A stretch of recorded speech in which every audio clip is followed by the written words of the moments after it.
Tere, kallid televaatajad! Siia meie toredasse Eesti loodussaatesse Eesti ja tema imepärane loodus. Täna me oleme Valgamaal, kus on imepärased puud, ilus muru ja ka väikene järv selja taga, kui me vaatame korra sinna poole. Väga ilus, väga ilus. Täna me otsime Eestis ühte väga haruldast looma, olevust ja inimeste lemmikkaaslast. Nimelt Eestis elavad vabaduses ka nutitelekad. Loodame, et me saame ka täna ühe pildile. Nagu me teame, siis nutitelekatel on läbi aegade meeldinud staatiline heli.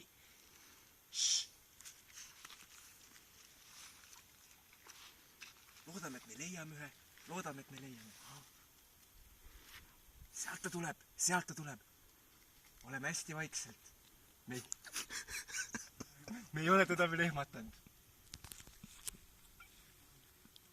Vabandust. Härra nutitelekas.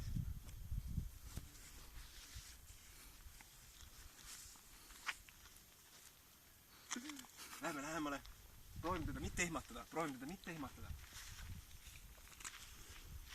Paistab, et on meid juba märganud, nagu te näete värinat.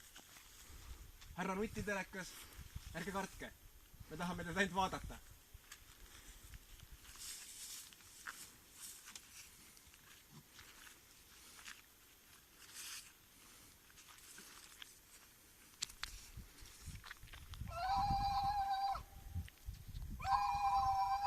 See on vist sõjarünnak. Hoiame kaugemale.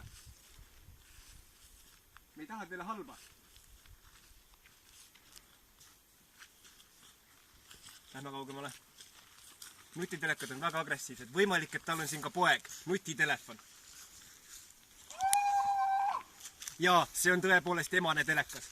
Emased telekad on, kui on paaritumas aeg, on nad väga-väga ohtlikud, sellepärast, et neil on lühis väga kerge tekkima ja kui telekal tekib Lähme kaugemale.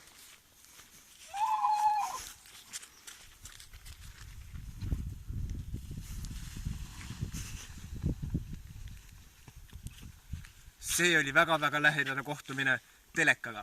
Järgmises osas vaatame, mille pärast rullluisutamine ümber alligaatorite ei ole alati halb idee.